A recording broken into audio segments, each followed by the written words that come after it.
অনেকে বলে যে নামাজের সময় খেয়াল রাখা উচিত যে আমার ডানে জান্নাত বামে জাহান্নাম পিছে আজরাইল, এসব কি কোনো হাদিসের ভিত্তিতে বলা হয়? না ভাই, এটা কোনো হাদিসের ভিত্তিতে বলা হয় বলে আমার মনে হয় না।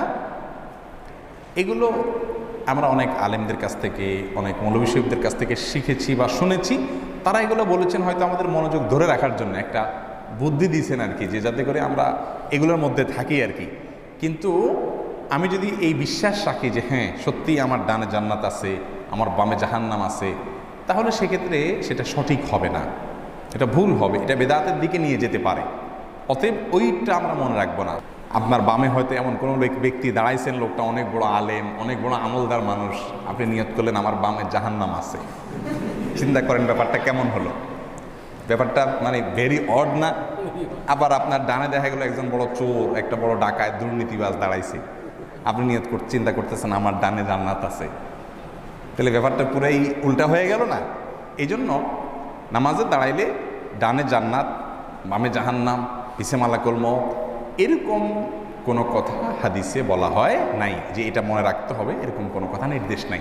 আপনি নামাজের মধ্যে মনোযোগ থাকবে, আপনি কি পড়ছেন, আল্লাহর সাথে কথা বলছেন, বাস আল্লাহকে আপনি স্মরণ রাখবেন। আল্লাহ বলেছেন আকিমিস সলাতা লিযিকরি, তোমরা আমার স্মরণের জন্য নামাজ পড়ো। স্মরণ করবো কার? আল্লাহর। মালাকুল মউতকে স্মরণ করার জন্য নামাজ না। মালাকুল মউতের স্মরণ হলে ভালো, কিন্তু মালাকুল মউতের স্মরণের জন্য সালাত আসে নাই। এই জন্য সালাতে শুধুমাত্র মনে থাকবে কাকে?